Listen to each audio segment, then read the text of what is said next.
Welcome.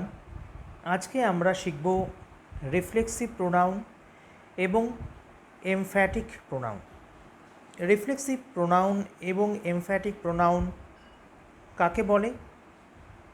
বলা রয়েছে reflexive and emphatic pronoun are formed by adding self suffix with pronouns like my, your, him, her and it in singular and selves with pronouns like our, them in plural. Example কি? Myself, yourself, herself, himself, ourselves, yourselves, themselves and itself. অর্থাৎ যেটা দাঁড়াচ্ছে মাই, your, হিম, হার, ইট এই সমস্ত প্রোনাউনগুলির সঙ্গে আমরা suffix হিসাবে self SELF self যুক্ত করে যে নতুন শব্দ বা নতুন প্রোনাউনগুলো পাই, অর্থাৎ my self, your self, himself, herself এবং ইটসেলফ, এগুলো হচ্ছে রিফ্লেক্সিভ প্রোনাউন বা emphatic pronoun in singular form. আবার একই রকমভাবে আওয়ার, দেম এই প্রোনাউনগুলোর সঙ্গে আমরা SELVES সেলভস সাফিক্স যুক্ত করে যে নতুন প্রোনাউনগুলো পাই, অর্থাৎ আওয়ার সেলভস, দেম সেলভস বা ইউ এর ক্ষেত্রে প্লুরালে ইয়োর সেলভস, সেগুলো রিফ্লেক্সিভ প্রোনাউন এবং এমফ্যাটিক প্রোনাউনের প্লুরাল ফর্ম। ওকে, এখন আমরা রিফ্লেক্সিভ প্রোনাউন এবং এমফ্যাটিক প্রোনাউন দুটোই বলছি। দুটোর মধ্যে কী পার্থক্য? Difference between reflexive pronoun and emphatic pronoun. বলা রয়েছে reflexive pronoun and emphatic pronoun are same in form but different in use. অর্থাৎ যে সমস্ত শব্দগুলিকে আমরা রিফ্লেক্সিভ প্রোনাউন হিসাবে ব্যবহার করি, সেই একই শব্দগুলিকে আমরা এমফ্যাটিক প্রোনাউন হিসাবেও ব্যবহার করি। অর্থাৎ তারা একই রকম রূপের, কিন্তু তাদের মধ্যে পার্থক্য রয়েছে ব্যবহারের দিক থেকে। They are different in use. কীরকম? দে বলতে এই myself, yourself, ourselves এই সমস্ত শব্দগুলি, they are reflexive pronoun when the doer is both the subject and the object of the action expressed by the verb. ব্যাপারটা বোঝার রয়েছে। অর্থাৎ যখন এই সেলফ বা সেলফ যুক্ত শব্দগুলি ভার্ব যে অ্যাকশনটা বোঝাচ্ছে, সেই অ্যাকশনটা যে করেছে, who is the doer of the action, তাকেও বোঝায়। আবার এই অ্যাকশনটার ফলে যে এফেক্টেড হচ্ছে সেই ব্যক্তিকেও বোঝায়। তাহলে এই সেলফ বা সেলফ যুক্ত শব্দগুলিকে রিফ্লেক্সিভ প্রোনাউন বলে। আরেকটু সহজ করে বলতে গেলে রিফ্লেক্সিভ প্রোনাউন হচ্ছে সেই সমস্ত সেলফ বা সেলফ যুক্ত শব্দ যেগুলি একসঙ্গে সাবজেক্ট এবং অবজেক্ট দুজনকেই নির্দেশ করে। একটা উদাহরণ দেখলে আমরা বুঝতে পারবো। এক্সাম্পল কী দেওয়া আছে? I hurt myself. এই যে সেন্টেন্সটা আই হার্ট মাইসেলফ, এখানে ভার্ব হচ্ছে হার্ট। এই ভার্ব হার্ট একটা অ্যাকশনকে বোঝাচ্ছে, দ্য অ্যাকশন অফ হার্টিং। এই অ্যাকশনটার ডুয়ার কে? আই। আবার এই অ্যাকশন দ্বারা এফেক্টেড কে হচ্ছে? মাইসেলফ। এই মাইসেলফ এবং আই আসলে একই মানুষকে নির্দেশ করছে, এবং একই মানুষকে নির্দেশ করার জন্য আমরা এই ভার্বের অবজেক্ট হিসাবে যে সেলফযুক্ত শব্দটা ব্যবহার করছি মাইসেলফ, সেটা হয়ে যাচ্ছে রিফ্লেক্সিভ প্রোনাউন। ওকে, পরের উদাহরণে আসি। He lost himself. এখানেও লস্ট ভার্বের দ্বারা যে অ্যাকশনটা বোঝানো হচ্ছে, সেই অ্যাকশনটার করছে কি? Doer. Who is the doer of the action? হচ্ছে হি। আর এই অ্যাকশনের ফলে এফেক্টেড কী হচ্ছে? হিমসেলফ। হি এবং হিমসেলফ একই ব্যক্তি। অর্থাৎ এই হিমসেলফ শব্দটা ব্যবহার করে আমরা স্পষ্ট করে বোঝাতে চাইছি যে এই যে লস্ট ভার্ব যে অ্যাকশনটা বোঝাচ্ছে, যে কাজটা বোঝাচ্ছে, সেই কাজটা যে করেছে এবং এই কাজটা করার ফলে যে এফেক্টেড হয়েছে দুজনেই একই ব্যক্তি। আমি যদি এখানে হিমসেলফ না লিখে শুধু হিম লিখতাম তাহলে কিন্তু বোঝা যেত না যে এই কাজের ফলে যে এফেক্টেড হয়েছে সে এবং এই কাজটা যে করেছে দুজনে একই ব্যক্তি। অর্থাৎ যদি আমি এভাবে বলতাম হি লস্ট হিম, এখানে কিন্তু স্পষ্ট করে বোঝা যেত না ওয়েদার হি অর হিম দুজনে একই ব্যক্তি। এই এই অ্যাকশনটার ডুয়ার এবং অ্যাফেক্টেড বাই দিস অ্যাকশন যে সেম, সেটা বোঝানোর জন্যই আমি সেলফ সাফিক্সটা যুক্ত করে হিমসেলফ শব্দটা তৈরি করে সেটাকে ব্যবহার করছি এবং তাই এটা হয়ে যাচ্ছে রিফ্লেক্সিভ প্রোনাউন। অর্থাৎ স্পষ্ট করে বলতে গেলে রিফ্লেক্সিভ প্রোনাউন হচ্ছে সেলফযুক্ত শব্দ এবং এটা রিফ্লেক্সিভ প্রোনাউন তখনই হবে যদি এটা ভার্বের ঠিক পরে বা কোনো প্রিপোজিশনের ঠিক পরে বসে সাবজেক্টকে নির্দেশ করে। এর পরের পয়েন্টে আসি, কি বলা হচ্ছে, দে বলতে হিমসেলফ, হারসেলফ বা সেলফযুক্ত শব্দগুলি আর emphatic pronoun when used with a noun or pronoun for the sake of emphasis, অর্থাৎ জোর দিয়ে কোনো কথা বলার জন্য, এমফ্যাটিক্যালি কোনো কথা বলার জন্য যখন আমরা এই সেলফযুক্ত শব্দগুলিকে কোনো নাউন বা প্রোনাউনের ঠিক পরে ব্যবহার করি তখন তারা হয়ে যায় এমফ্যাটিক প্রোনাউন। উদাহরণ, আই মাইসেলফ নো ইট। এখানে এই সেলফযুক্ত শব্দ মাইসেলফকে আমি ব্যবহার করলাম আই এই প্রোনাউনের ঠিক পরে এবং আমার উদ্দেশ্য কি, আমি যে কাজটা করেছি এই কথাটা জোর দিয়ে বলার জন্য। আই মাইসেলফ নো ইট, আমি নিজেই এটা জানি। এই যে এমফ্যাটিক্যালি কথাটা বললাম, এমফ্যাটিক্যালি কথাটা বলার জন্য to convey the sense of emphasis we have placed the word myself just after the pronoun I. ঠিক আছে, একই রকমভাবে পরের উদাহরণে হি হিমসেলফ ওয়াজ প্রেজেন্ট দেয়ার, এখানেও সেলফযুক্ত যে প্রোনাউনটা রয়েছে সেই প্রোনাউনটাকে বসানো হয়েছে হি প্রোনাউনের ঠিক পাশে এবং উদ্দেশ্যটা হচ্ছে এমফ্যাটিক্যালি কিছু বলা।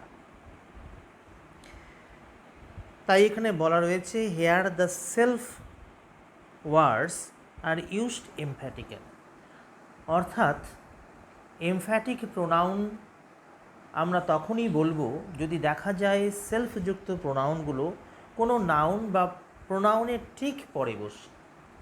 তাহলে রিফ্লেক্সিভ প্রোনাউন এবং এমফ্যাটিক প্রোনাউনের মধ্যে ডিফারেন্স করতে গিয়ে আমরা দেখলাম যে সেলফযুক্ত শব্দগুলি যদি কোনো ভার্বের ঠিক পরে বা কোনো প্রিপোজিশনের ঠিক পরে এমনভাবে বসে যার ফলে ভার্ব যে অ্যাকশনটা বোঝাচ্ছে সেই অ্যাকশনের ডুয়ার এবং সেই অ্যাকশনের অ্যাফেক্টেড পার্সন বা অবজেক্ট একই মানুষ বা একই জিনিস সেটা বোঝায়, তাহলে সেক্ষেত্রে সেটা হয়ে যায় reflexive pronoun.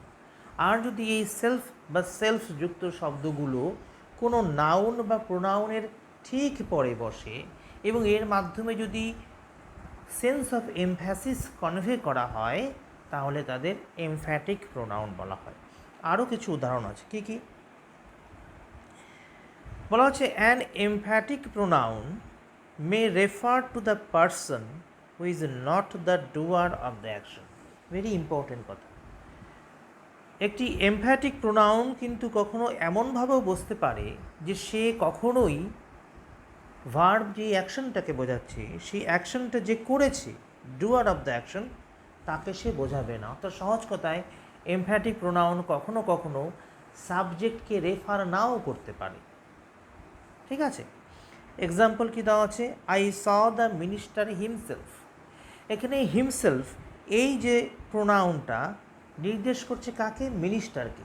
And minister is not the subject here. এখানে সাবজেক্ট হচ্ছে আই। তাহলে যেটা বলছিলাম যে এমফ্যাটিক প্রোনাউন কিন্তু কখনো কখনো এমন হতে পারে যে সে সাবজেক্টকে নির্দেশ করবে না, এবং এখানেই এমফ্যাটিক প্রোনাউনের সঙ্গে রিফ্লেক্সিভ প্রোনাউনের একটা পার্থক্য। রিফ্লেক্সিভ প্রোনাউন সবসময়ই সাবজেক্ট এবং অবজেক্ট দুজনকে একসাথে নির্দেশ করবে এবং দুজনে যে একই এবং অভিন্ন সেটা বুঝিয়ে দেবে, এটা বোঝানোই রিফ্লেক্সিভ প্রোনাউনের কাজ। কিন্তু এমফ্যাটিক প্রোনাউন কিন্তু শুধুমাত্র অবজেক্টকে রেফার করতে পারে, সাবজেক্টকে রেফার নাও করতে পারে। অর্থাৎ যেখানে এমফ্যাটিক প্রোনাউন বসে সেখানে কিন্তু সাবজেক্ট এবং অবজেক্ট একই ব্যক্তি বা একই বস্তু নাও হতে পারে বা হয় না। তারপরের পয়েন্টে কি আছে? A reflexive pronoun always a refer to both the doer of the action and the person affected by the action. যে কথাটা আমি একটু আগেই বললাম, অর্থাৎ রিফ্লেক্সিভ প্রোনাউন সবসময়ই যে ভার্বটা রয়েছে সেই ভার্বের যে ডুয়ার, সেই ভার্বের অ্যাকশনের যে ডুয়ার তাকে যেমন বোঝাবে, সেই ভার্বের অ্যাকশন দ্বারা যে এফেক্টেড হচ্ছে তাকেও বোঝাবে। তারপর বলা আছে an emphatic pronoun is generally in apposition with another word. Apposition কথাটার অর্থ কি?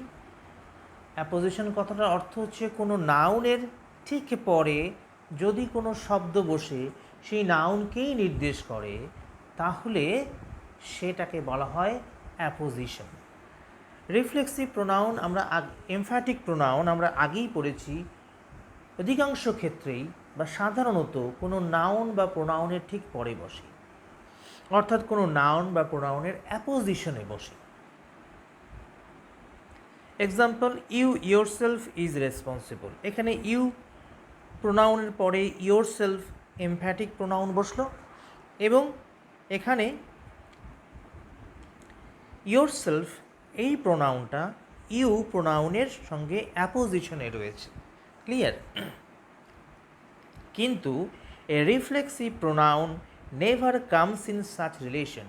একটা রিফ্লেক্সিভ প্রোনাউনকে এইভাবে কখনোই আমরা ব্যবহার করতে পারি না, অর্থাৎ নাউন ইন অ্যাপোজিশনে কখনোই আমরা ব্যবহার করতে পারি না। আরও সহজ করে বলতে গেলে রিফ্লেক্সিভ প্রোনাউন কখনোই অন্য কোনো নাউন বা প্রোনাউনের ঠিক পরে বসতে পারে না। তাই এখানে লেখা আছে it refers to the subject but never itself in the nominative case. কথাটার অর্থ কী?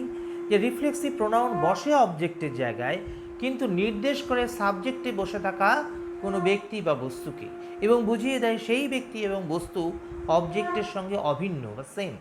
কিন্তু রিফ্লেক্সিভ প্রোনাউন কখনোই সাবজেক্টের জায়গায় গিয়ে বসে না, যেটা এমফ্যাটিক প্রোনাউন বসে। এই যে আগের উদাহরণটি যায়, ইউ ইয়োরসেলফ ইজ রেসপন্সিবল, এখানে ইজ ভার্বের সাবজেক্ট যেমন ইউ, সেই ইউ এর সঙ্গে ইয়োরসেলফ বসে আছে, অর্থাৎ ইয়োরসেলফও এখানে নমিনেটিভ কেসে আছে। রিফ্লেক্সিভ প্রোনাউন কিন্তু কখনও নমিনেটিভ কেসে বসতে পারে না, যেটা এমফ্যাটিক প্রোনাউন বসতে পারে। এক্সাম্পল দেওয়া আছে, ইউ হ্যাভ ফাউন্ড ইয়োরসেলফ। এখানে ইয়োরসেলফটা বসেছে ফাউন্ড ভার্বের ঠিক পরে, এর অবজেক্ট হিসাবে বসে সে বুঝিয়ে দিচ্ছে যে ফাউন্ড ভার্বের যে সাবজেক্ট সে এবং ইয়োরসেলফ একই ব্যক্তি। তারপর কি বলা আছে? Emphatic pronoun is sometimes separated from the preceding noun or pronoun. অর্থাৎ আমরা কিছুক্ষণ আগে আলোচনা করলাম যে emphatic pronoun is generally placed in apposition with another noun or pronoun. অর্থাৎ অন্য কোনো নাউন বা প্রোনাউনের ঠিক পরে এমফ্যাটিক প্রোনাউনকে বসানো হয়।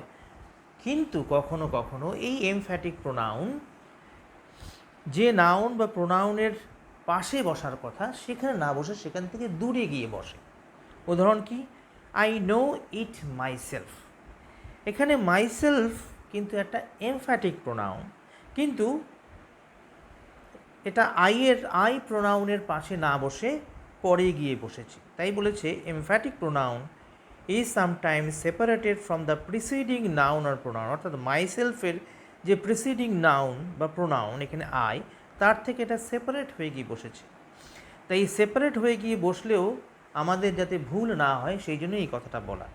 এখানে আমি কিভাবে বুঝবো যে মাইসেলফ এটা এমফ্যাটিক প্রোনাউন, রিলেটিভ প্রোনাউন না, রিফ্লেক্সিভ প্রোনাউন না। কেন?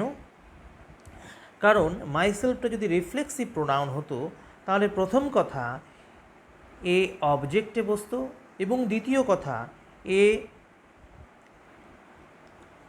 সাবজেক্ট এবং অবজেক্ট যে অভিন্ন সেটা বোঝাতো। কিন্তু এখানে নো ভার্বের অবজেক্ট হচ্ছে ইট, যেটা আই থেকে সম্পূর্ণ আলাদা। তাই মাইসেলফ এই প্রোনাউনটা সাবজেক্টকে তো রেফার করছেই, কিন্তু সেই সঙ্গে অবজেক্টকেও রেফার করছে না। It is only referring to the subject. কিন্তু যদি এটা রিফ্লেক্সিভ প্রোনাউন হতো, এটা সাবজেক্ট অবজেক্ট দুজনকেই রেফার করত। তারপর একটা দুটো জিনিস আমাদের মনে রাখতে হবে। Remember, in I did it for myself, myself is emphatic pronoun and not reflexive pronoun. অর্থাৎ I did it for myself এই সেন্টেন্সটায় যে প্রোনাউনটা ব্যবহার করা হয়েছে মাইসেলফ, সেটা কিন্তু এমফ্যাটিক প্রোনাউন, রিফ্লেক্সিভ প্রোনাউন নয়। কেন? Myself here refers to the doer of the action. Myself এখানে ডুয়ার অফ দ্য অ্যাকশন অর্থাৎ আইকে বোঝাচ্ছে, but the object affected by action is different. কিন্তু সেই সঙ্গে সেটা কিন্তু এই যে অ্যাকশনটা ভার্ব বোঝাচ্ছে, সেই অ্যাকশনের কিন্তু এফেক্টেড যে হয়েছে তাকে বোঝাচ্ছে না। অর্থাৎ সহজ কথায় বলতে গেলে I did it for myself, এখানে মাইসেলফ সাবজেক্ট আইকে রেফার করছে তো ঠিকই আছে, কিন্তু এখানে অবজেক্টকে কিন্তু রেফার করছে না। অবজেক্ট এখানে ইট, যেটা একটা ভিন্ন শব্দ।